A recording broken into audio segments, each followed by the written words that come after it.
قرآن مجید فرقان حمید کی بہت ساری صورتیں ایسی ہیں جن کے نام کسی مخصوص واقعے پر رکھے گئے یا کسی مخصوص شخصیت کے نام پر رکھے گئے. جیسے پہلی سورہ بقرہ یہ ایک مخصوص واقعے پر مبنی ہے جو حضرت موسیٰ علیہ السلام اور بنی اسرائیل کے درمیان میں گائے کو ذبح کرنے کے حوالے سے ہوا تھا. بقرہ عربی میں چونکہ گائے کو کہتے ہیں تو گائے کے نام پر پوری سورت کا نام رکھ لیا گیا. اسی طرح یہ سورت جو آج ہم نے تلاوت کی ہے سورہ آل عمران، یہ حضرت بی بی مریم رضی اللہ تعالی عنہا کے حوالے سے اس کا نام رکھا گیا. قرآن پاک کی مختلف تفسیروں میں جو واقعہ ملتا ہے، حضرت زکریا علیہ السلام اللہ رب العالمین کے بڑے مقرب نبی تھے. حضرت زکریا علیہ السلام کی زوجہ جو تھیں یہ دو بہنیں تھیں. ایک بہن جو ہے وہ حضرت زکریا کے نکاح میں تھی اور دوسری بہن جو ہے وہ انہی کی قوم میں سے ایک شخص جس کا نام عمران تھا اس کے نکاح میں تھی. یہ حضرت عمران اور حضرت زکریا علیہ السلام یہ دونوں ہم زلف تھے. حضرت عمران اور ان کی زوجہ انہوں نے منت یہ مانی کہ اللہ رب العالمین ہمیں اولاد عطا فرمائے. اولاد نہیں تھی ان کے، اللہ اولاد عطا فرمائے تو ہم اپنی اس اولاد کو بیت المقدس کی خدمت کے لیے وقف کر دیں گے. یہ ان کی منت تھی. اللہ رب العالمین کے فضل سے انہیں اولاد عطا ہوئی، لیکن جب ولادت ہوئی تو وہ بیٹی تھی. انہوں نے اللہ رب العالمین کی بارگاہ میں یہ سارا ماجرا بھی ذکر کیا اور اپنی اس بیٹی کو بیت المقدس کی خدمت کے لیے وقف کر دیا. اللہ رب العالمین نے قرآن مجید فرقان حمید میں اس پورے واقعے کو اس انداز میں ذکر کیا: اذ قالت امرأۃ عمران ربی انی نذرت لک ما فی بطنی محررا فتقبل منی انک انت السمیع العلیم. کہ جس وقت عمران کی بیوی نے کہا کہ میرے رب میں نے منت مانی ہے کہ میرے پیٹ میں جو کچھ ہوگا وہ میں تیری بارگاہ میں وقف کروں گی. فلما وضعتها قالت ربی انی وضعتها انثی. جب ان کو وضع حمل ہوا، ولادت ہوئی، تو اللہ کی بارگاہ میں قالت عرض کرتی ہیں ربی انی وضعتها انثی، اے میرے مالک میں نے تو وقف کرنے کی بات کی تھی لیکن یہ تو بیٹی پیدا ہوئی ہے. واللہ اعلم بما وضعت. قرآن حالانکہ بتاتا ہے کہ اللہ جانتا ہے کہ اس نے کیا پیدا کیا تھا. ایسا نہیں ہے کہ اللہ رب العالمین کی بارگاہ سے چھپا ہوا تھا. وَلَيْسَ الذَّكَرُ كَالْأُنثىٰ. اور اللہ یہ بھی جانتا ہے کہ مذکر عورت کی مثل نہیں ہے، ان دونوں میں برابری بالکل نہیں ہے. وَإِنِّي سَمَّيْتُهَا مَرْيَمَ وَإِنِّي أُعِيذُهَا بِكَ وَذُرِّيَّتَهَا مِنَ الشَّيْطَانِ الرَّجِيمِ. اور بے شک میں نے نام اس کا جو ہے وہ مریم رکھا ہے اور میں اس کو تیری پناہ میں دیتی ہوں شیطان مردود سے. انہوں نے ان کا نام حضرت بی بی مریم رکھا چونکہ وہ منت مان چکی تھی. اب جب وہ اولاد بڑی ہوئی اب مسئلہ آ گیا اس منت کو پورا کرنے کا. تو انہوں نے اپنے جو ان کی ہمشیرہ کے شوہر تھے حضرت زکریا علیہ السلام ان کی بارگاہ میں یہ ماجرا پیش کیا. اس وقت بیت المقدس کے سرپرست یعنی کہ بیت المقدس کے جو متولی تھے مسجد اقصیٰ کے وہ حضرت زکریا علیہ السلام تھے اور حضرت زکریا اس قوم کے نبی بھی تھے. حضرت زکریا علیہ السلام نے حضرت بی بی مریم کی کفالت اپنے ذمہ لے لی اور اس کے بارے میں قرآن مجید فرقان حمید میں بھی آتا ہے کہ ان کی کفالت اب کون کرے گا. اس کے بارے میں باقاعدہ قرآن اندازی کی گئی. تو اللہ رب العالمین نے وہ جو قرآن تھا وہ حضرت زکریا علیہ السلام کے نام پر نکال دیا اور حضرت زکریا علیہ السلام نے وکفلھا زکریا کہ حضرت زکریا علیہ السلام نے ان کی کفالت فرمائی. جب حضرت زکریا علیہ السلام نے بی بی مریم کو بیت المقدس کے لیے قبول فرما لیا تو بیت المقدس کے محراب کے بالکل ساتھ متصل ایک کمرہ ہوتا تھا چھوٹا سا، وہ حضرت بی بی مریم کو دے دیا گیا. حضرت بی بی مریم اس کمرے میں رہتی تھی اور ایک خاموشی کے میں تنہائی کے وقت باہر نکلتی، بیت المقدس کی صفائی کرتی اور صفائی کرنے کے بعد دوبارہ اس کے اندر چلی جاتی اور اس دروازے کو باہر سے زنجیر والی کنڈی جو تھی وہ حضرت زکریا علیہ السلام لگا کر تالا لگا کے اپنی چابی جیب میں رکھا کرتے تھے. ایک مرتبہ ایسا ہوا کہ حضرت زکریا علیہ السلام کسی ضروری مصروفیت کی بنا پر شہر سے باہر تشریف لے گئے۔ جب وہ باہر گئے تو جہاں پر اپنے مقام پر پہنچے، اچانک ان کے ذہن میں آیا کہ بیت المقدس کے کمرے کے اندر بی بی مریم موجود ہیں، اس کو باہر سے کنڈی لگی ہوئی ہے، اس میں تالا لگا ہوا ہے، چابی اس کی میری جیب کے اندر ہے۔ انہیں کھانے دینے کا وقت بھی آ گیا۔ جب انہیں کھانے کا احساس ہوا تو فوراً واپس آئے اور آ کر انہوں نے حضرت بی بی مریم رضی اللہ تعالیٰ عنہ کو کھانا دینے کے لیے دروازہ کھٹکایا اور دروازے کے اندر داخل ہوئے۔ جب آپ دروازے کے اندر داخل ہوئے تو آپ نے دیکھا کہ حضرت بی بی مریم کے سامنے مختلف قسم کے کھانے موجود تھے۔ ان کے سامنے مختلف قسم کے کھانے موجود تھے۔ حضرت زکریا بڑے حیران ہوئے اور آپ نے بی بی مریم سے پوچھا کہ یہ کھانے کہاں سے آئے؟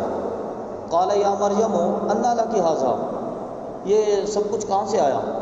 قالت هو من عند اللہ، انہوں نے عرض کی کہ یہ اللہ کی طرف سے ہے، اللہ رب العالمین نے فرشتے کو بھیجا تھا، وہ جنت سے کھانا لایا اور لا کے انہوں نے میری بارگاہ میں پیش کیا۔ ان اللہ یرزق من یشاء بغیر حساب، کہ بے شک اللہ رب العالمین جسے چاہے بغیر حساب کے رزق عطا فرماتا ہے۔ حضرت زکریا علیہ السلام نے اپنی بھانجی حضرت بی بی مریم کا مقام اللہ کی بارگاہ میں ملاحظہ کیا۔ انہوں نے دیکھا کہ یہ تو خدا کی بارگاہ میں بڑی مقرب ہیں، ان کو اتنی فضیلت اور سعادت عطا ہوئی ہے۔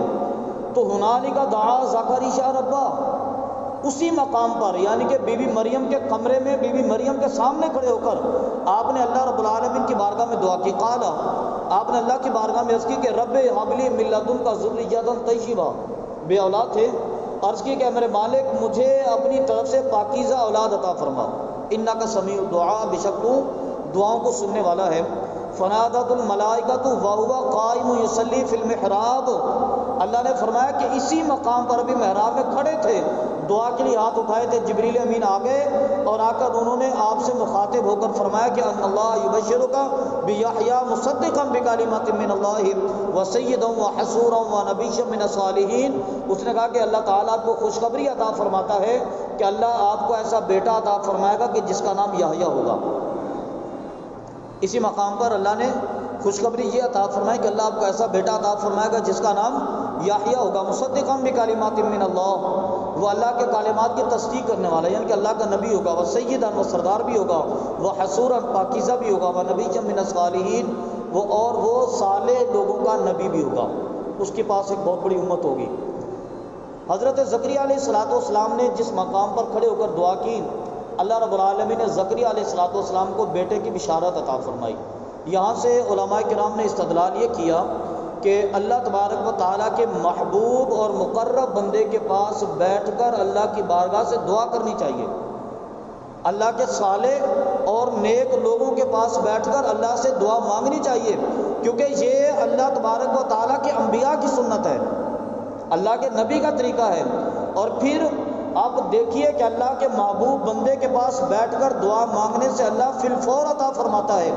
ابھی زکریا علیہ السلام وہیں پر کھڑے تھے، اللہ تبارک و تعالیٰ نے فوراً حضرت زکریا علیہ السلام کو بشارت دی کہ اللہ تبارک و تعالیٰ آپ کو بیٹا عطا فرمائے گا، اور بیٹا بھی ایسا جو نبی ہوگا اللہ کا۔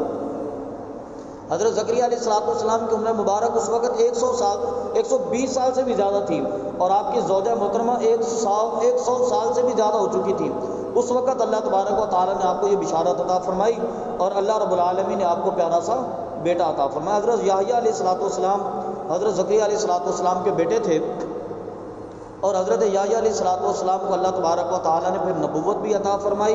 حضرت یحییٰ علیہ السلام کو اللہ تبارک و تعالیٰ نے خاص طور پر اپنا قرب عطا کیا تھا، حتیٰ کہ قرآن پاک کی تفسیر کے اندر آتا ہے کہ حضرت یحییٰ علیہ السلام اتنے نرم مزاج تھے کہ اگر آپ کے سامنے اللہ تبارک و تعالیٰ کے عذاب کی بات کی جاتی آپ چیخ پڑتے اور آپ بے ہوش ہو جاتے، حتیٰ کہ معاملہ اتنا زیادہ ہو گیا کہ حضرت زکریا علیہ السلام اپنی قوم کو واعظ و نصیحت کرنے سے پہلے دیکھا کرتے تھے کہ اس کے اندر یحییٰ موجود ہے یا نہیں ہے۔ اگر حضرت یحییٰ موجود ہوتے تو آپ خوف خدا کی بات کرتے، لیکن عذاب کی بات نہیں کرتے تھے اپنے بیٹے کا خیال کرنے کے لیے، کیونکہ اس وقت ان کی کیفیت ایسی ہو جاتی کہ مدہوشی طاری ہو جاتی، اور بعض روایت میں آتا کہ حضرت یحییٰ علیہ السلام 3 دن تک بے ہوش رہا کرتے تھے، اس قدر ان پر شدت کیفیت طاری ہو جاتی تھی، شدت غم طاری ہوتا تھا اللہ تبارک و تعالیٰ کے عذاب کا۔ تو حضرت یحییٰ علیہ السلام کے اور حضرت زکریا علیہ السلام کے، بی بی مریم کے والد کے، ان کے توسل سے اللہ تبارک و تعالیٰ نے اس پوری سورت کا نام آل عمران رکھا۔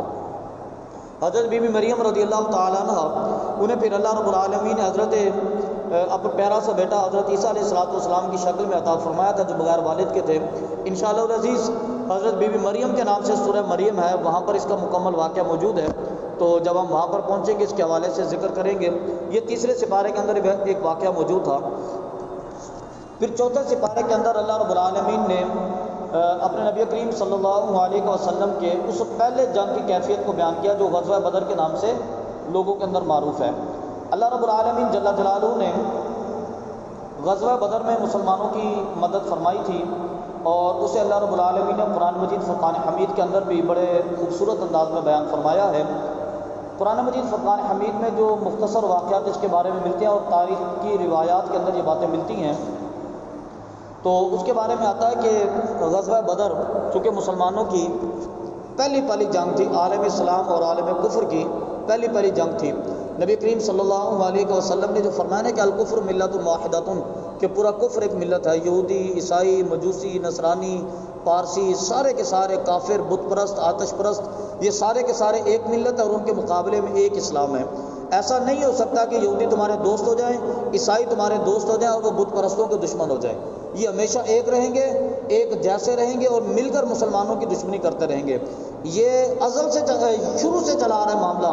غزوہ بدر کے اندر دیکھیے، پھر اس کے بعد غزوہ احد کے اندر دیکھیے، غزوہ احزاب کے اندر دیکھیے، عیسائی، یہودی، آتش پرست اور بت پرست یہ سارے کے سارے مل کر مسلمانوں کے مقابلے کے اندر آئے۔ مسلمانوں کی انتہائی مختصر سی تعداد تھی پہلی جنگ کے اندر، جسے غزوہ بدر کہتے ہیں۔ یہ بدر کے میدان کے اندر ہوئی، مدینہ شریف سے دور تھی۔ نبی کریم صلی اللہ علیہ وسلم اپنے صحابہ کرام کو لے کر میدان بدر میں تشریف لائے، اور کفار مکہ جو تھے وہ بھی تیار ہو کر میدان بدر کے اندر حاضر ہو گئے۔ اس وقت کیفیت یہ تھی کہ بدر کے اندر مسلمانوں کی تعداد 313 تھی اور کفار کی تعداد 1000 تھی۔ کفار کے پاس کھانے پینے کے بہت سارے اسباب بھی تھے، روزانہ اونٹ ذبح کیا جاتا، روزانہ کھایا جاتا، شراب ان کے ہاں پانی کی طرح بہائی جاتی تھی، اور ان کے پاس مال و دولت کی بڑی شدت تھی، مال و دولت کی کوئی کمی نہیں تھی۔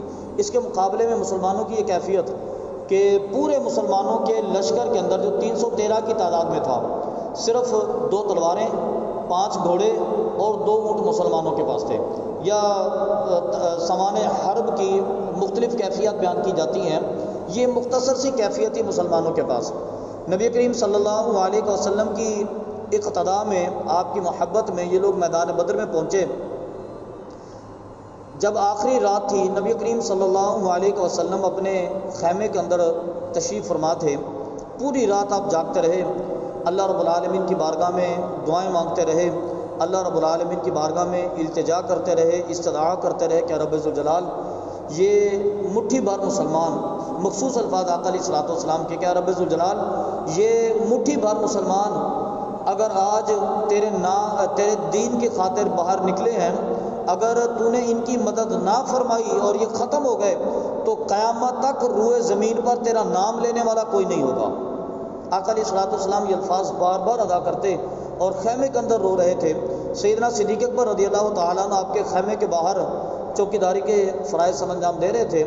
جب کثرت سے آقا علیہ الصلوۃ والسلام نے یہ الفاظ ادا کیے، روتے رہے، اس قدر روئے کہ آقا علیہ الصلوۃ والسلام کی ہچکی بندھ گئی۔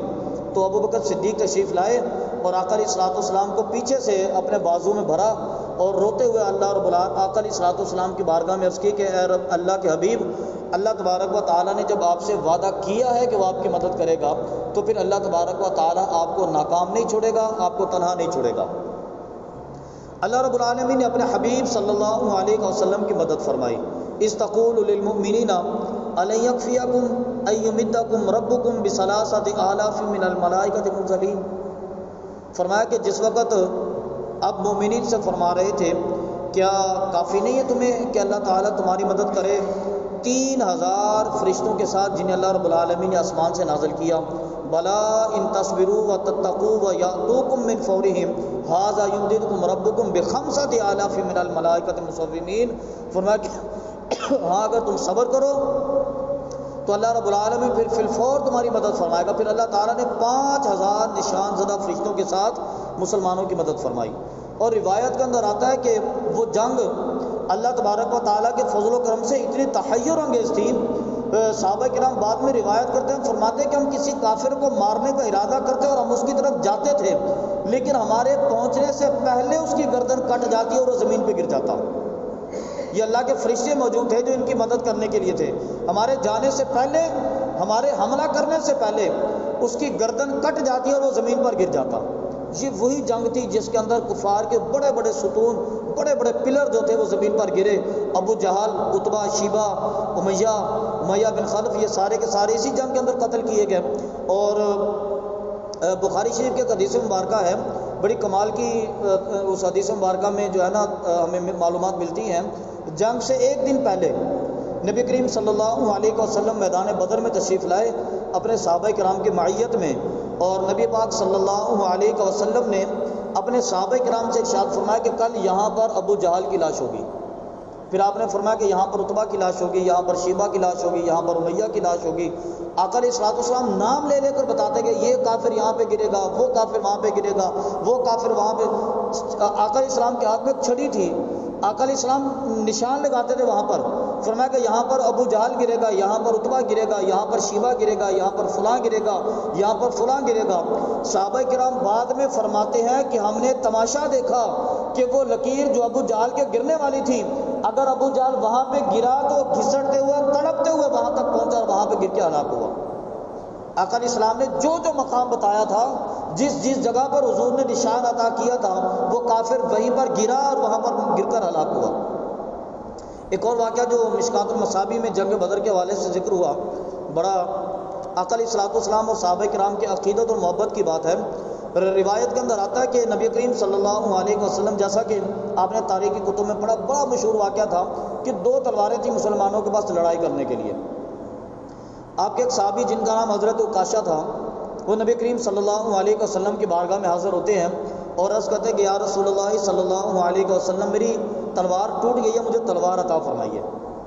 ہے تو کمال کی بات کہ آقا علیہ الصلوۃ والسلام کے پاس کوئی اسلحہ خانہ تو نہیں ہے نا بیکس پہ، کوئی اسٹور میں ہتھیار تو موجود نہیں تھے، اگر ہوتے تو پہلے ہی صحابہ میں بانٹ دیے جاتے۔ پورے صحابہ کرام میں لڑنے والے 2 تلواریں ہیں ساری، وہ بھی مسلمانوں کے ہاتھوں میں ہیں۔ آ کے عرض کرتا ہے کہ حضور تلوار ٹوٹ گئی، مجھے تلوار عطا فرمائیے۔ عقیدت اور محبت آپ دیکھیے گا۔ نبی کریم صلی اللہ علیہ وسلم نے اپنے دائیں بائیں دیکھا، قرب و جوار میں کھجور کی ایک لکڑی پڑی ہوئی تھی، آپ نے وہ لکڑی اٹھا کر اس کو عطا فرمائی، فرمایا کہ یہ تلوار لے لو۔ انہوں نے وہ تلوار بڑی محبت سے پکڑی، آقا علیہ الصلوۃ والسلام کی بارگاہ سے تلوار پکڑی، اور فرماتے ہیں کہ میں نے اسے تلوار کی طرح پکڑ کر جیسے ہی لہرایا تو میں نے دیکھا کہ وہ کھجور کی لکڑی تلوار کی شکل اختیار کر گئی۔ آپ اس اعتقاد اور یقین کا کمال دیکھیے کہ وہ حضور کی بارگاہ میں جا کر کہتا ہے کہ حضور تلوار عطا فرمائیے۔ آقا علیہ الصلوۃ والسلام یہ نہیں فرماتے کاشا تو جانتا ہے میرے پاس تلواریں کہاں سے آئیں، آپ نے لکڑی اٹھا کے دے دی، لکڑی اٹھا کر دی، اس کے باوجود کاشا حضور کی بارگاہ میں یہ نہیں کہتے کہ حضور یہ تلوار نہیں ہے، یہ تو لکڑی ہے، وہ نہیں کہتے، اس لیے کہ وہ سمجھتے ہیں کہ آقا علیہ الصلوۃ والسلام نے پھر جو عطا فرما دیا وہ عطا فرما دیا۔ آقا علیہ الصلوۃ والسلام اپنی محبت سے جو عطا فرما دیں وہ وہی ہوتا ہے جو آقا علیہ الصلوۃ والسلام عطا فرماتے، وہ تلوار بن گئی۔ روایت کے اندر آتا ہے کہ حضرت عکاشہ نے اس تلوار کے ساتھ بعد میں 9 جنگیں لڑیں، اسی تلوار کے ساتھ، وہ جو کھجور کی لکڑی تھی جو حضور نے تلوار کی صورت میں عطا فرمائی تھی۔ یہ تو نبی پاک صلی اللہ علیہ وسلم کے معجزات تھے، آپ کے کمالات تھے۔ حضرت ابو ہریرہ رضی اللہ تعالیٰ عنہ نبی پاک صلی اللہ علیہ وسلم کی بارگاہ میں آتے ہیں اور عرض کرتے ہیں کہ حضور بڑی عجیب کیفیت ہے، آپ سے جو حدیث سنتا ہوں نا وہ بھول جاتی ہے، مجھے یاد نہیں رہتا، میں قرآن سیکھتا ہوں، میں حدیث سیکھتا ہوں، میں دین کے مسائل سیکھتا ہوں، وہ بھول جاتے ہیں، مجھے یاد نہیں رہتے۔ آپ نے فرمایا کہ ابو ہریرہ چادر لے کے آؤ۔ ابو ہریرہ نے ایک چادر وہ جو کندھوں پہ رکھی ہوئی تھی وہ فوراً حضور کی بارگاہ میں پیش کی، آپ نے فرمایا کہ زمین پر بچھا دو، زمین پر بچھا دی۔ ابو ہریرہ فرماتے ہیں کہ آقا علیہ الصلوۃ والسلام نے ایسے اپنے ہاتھ بھرے اور اس چادر کے اندر ڈال دیے، پھر آپ نے ہاتھ بھرے اور چادر کے اندر ڈال دیے، پھر ہاتھ بھرے اور چادر کے اندر ڈال دیے، فرمایا کہ ابو ہریرہ اسے اپنے سینے کے ساتھ مل لو۔ وہ خالی چادر، وہ جو خالی نہیں تھی نا، وہ خالی چادر، ابو ہریرہ فرماتے ہیں کہ میں نے اٹھائی اسے بڑے ادب کے ساتھ میں نے اپنے سینے کے ساتھ ملا، میں نے اسے اپنے سر اقدس کے ساتھ ملا۔ فرماتا ہے کہ خدا کی قسم وہ کیفیت اور آج کی کیفیت، مجھے وہ پرانی حدیثیں جو بھول گئی تھی وہ بھی یاد آ گئی، اور اس کے بعد آقا علیہ الصلوۃ والسلام نے جب بھی قرآن کی آیت پڑھ کر سنائی، جب بھی سرکار نے حدیث پڑھ کر سنائی، میں کبھی نہیں بھولا، کیونکہ آقا علیہ الصلوۃ والسلام تو اس طرح عطا فرماتے ہیں۔ فرمایا کہ حضور نے پھر مجھے عطا فرما دیا۔